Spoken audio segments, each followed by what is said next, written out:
Good morning बच्चों। आज हम आपको आपकी पुस्तक का पाठ नंबर 10 शतबुद्धि सहस्र बुद्धि कथा पढ़ाएंगे।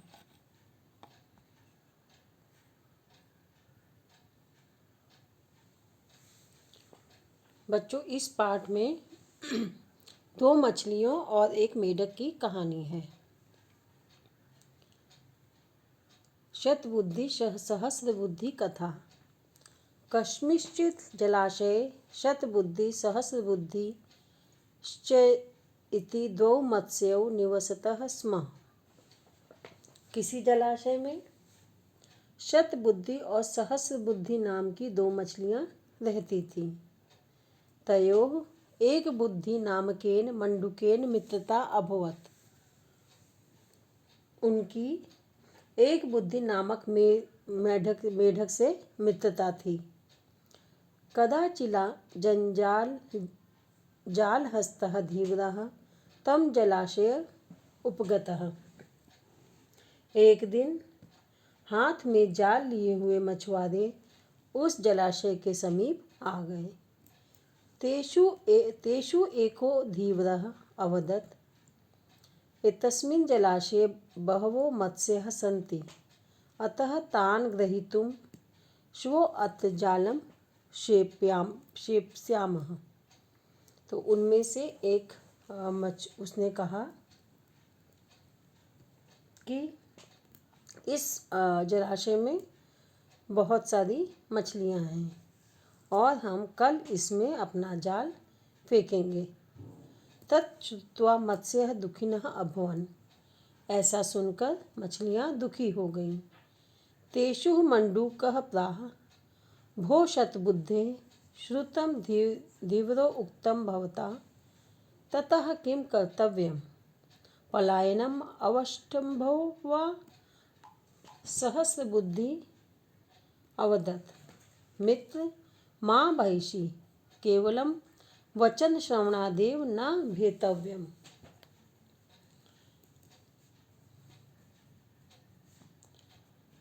यह सुनकर जब मछुआरों ने ये कहा कि कल हम इसमें जाल डालेंगे, तो ऐसा सुनकर मछलियां बहुत दुखी हुई। तो उनसे मेढक बोला, अरे शतबुद्धि, आपने मछुआरों की बात सुनी है, अब क्या करना चाहिए? पलायन करना चाहिए। सहस्रबुद्धि बोली, मित्र डरो मत, केवल बात सुनने से डरना नहीं चाहिए।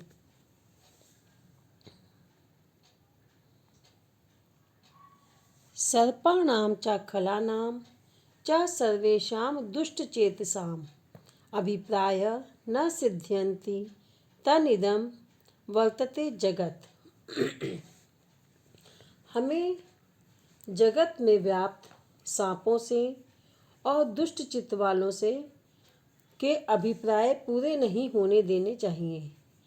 अर्थात उसने कहा कि हमको कभी भी जो भी कुछ बुरा सोचते हैं उनके कार्यों को पूरा नहीं होने देना चाहिए। शतबुद्धि ने भी कहा, तुम ठीक कहते हो, तुम सहस्र बुद्धि हो, तुम्हारे समान बुद्धि किसी की भी नहीं है। वचन मात्र से हमें अपना जन्मस्थान नहीं छोड़ना चाहिए।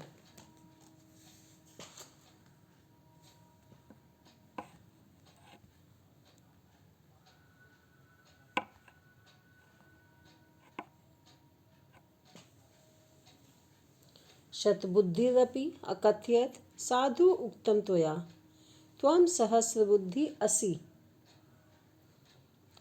तव सदृशी बुद्धि कस्यापि न अस्ति। वचन मात्रेण स्वजन्मस्थानं न त्याज्यामः। तो सहस्रबुद्धि ने कहा कि हमें किसी कहने के मात्र से अपना जन्मस्थान नहीं छोड़ना चाहिए। अहम त्वां सद्बुद्धि बुद्धि प्रभावेण रक्षयिष्यामि। मंडूक आ भो मम त्वयैका एकः बुद्धि, अहम तु अत्र न स्थास्यामि, अन्यं जलाशयं गमिष्यामि। मैं अच्छी बुद्धि के प्रभाव से तुम्हारी रक्षा करूँगा। मेढक बोला, अरे मेरी और तुम्हारी एक बुद्धि है। मैं तो अब यहाँ नहीं रहूँगा और दूसरे जलाशय में चला जाऊँगा। ततः प्रभाते धीवरै आगत्य जाल मध्ये मत्स्य कूर्म मंडूक कर्कट आदयो निगृहीता। और इसके बाद सवेरे मछुआरों ने आकर बीच में जाल डालकर मछली, कछुआ, मेढक, केकड़े आदि को पकड़ लिया। शतबुद्धि सहस्र बुद्धि मत्स्यो अपि निगृहीतो। और इसके साथ ही शतबुद्धि और सहस्र बुद्धि मछलियाँ भी पकड़ी गईं। अपराह्णे सुखम गच्छतसु धीवरेषु एकस्य शिरसि आरोपितम् शतबुद्धिम अपरस्य हस्ते प्रलब्धमानं सहस्रबुद्धिं च आलोक्य मंडूकः स्वपत्नीम् अकथयत्, शतबुद्धि शिरस्थो अयं लंबते व सहस्रधि एक बुद्धिरहं भद्र क्रीडामि विमले जले। तो इसके बाद मछुआरों ने सुबह जाल डाला और सारी मछलियों को, कछुओं को, मेढक को, केकड़े को सबको पकड़ लिया। शतबुद्धि और सहस्रबुद्धि दोनों मछलियां भी पकड़ी गईं। दोपहर के बाद सुख से जाते हुए मछुआरों में से एक के कंधे पर पड़ी शतबुद्धि और दूसरे के हाथ में लटकती हुई सहस्रबुद्धि को देखकर मेढक ने अपनी पत्नी से कहा, क्या कहा? शतबुद्धि सिर पर है और सहस्रबुद्धि लटक रहा है। मैं एक बुद्धि निर्मल जल में खेल रहा हूँ।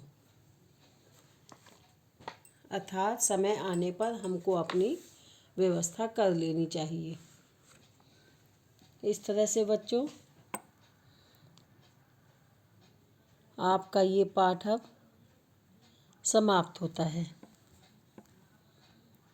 अब इसमें आप अपना अभ्यास कार्य देखिए।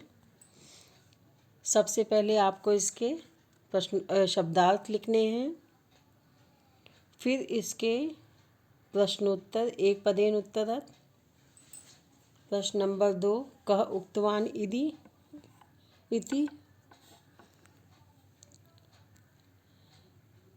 तीसरा रिक्त स्थानों की पूर्ति है।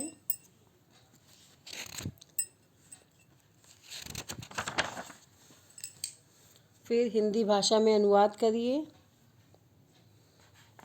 समास विग्रह करना है और इन शब्दों के विभक्ति और वचन लिखने हैं। इतना करने के बाद बच्चों नीचे वाहनों के संस्कृत में नाम दिए गए हैं, इसको भी आपको अपनी कॉपीज़ में करना है। तो पहले तो कोशिश करिएगा कि आप अपने आप ये सारे प्रश्नोत्तर और अभ्यास कार्य कर लें, लेकिन यदि आपको नहीं समझ में आता तो जो मैंने उत्तर लिखे हैं उनकी सहायता से अपना कार्य पूरा कर लीजिए।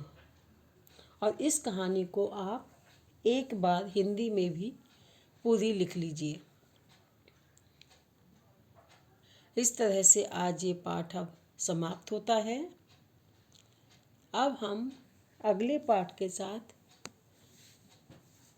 एक नए वीडियो में फिर से मिलेंगे। Thank you.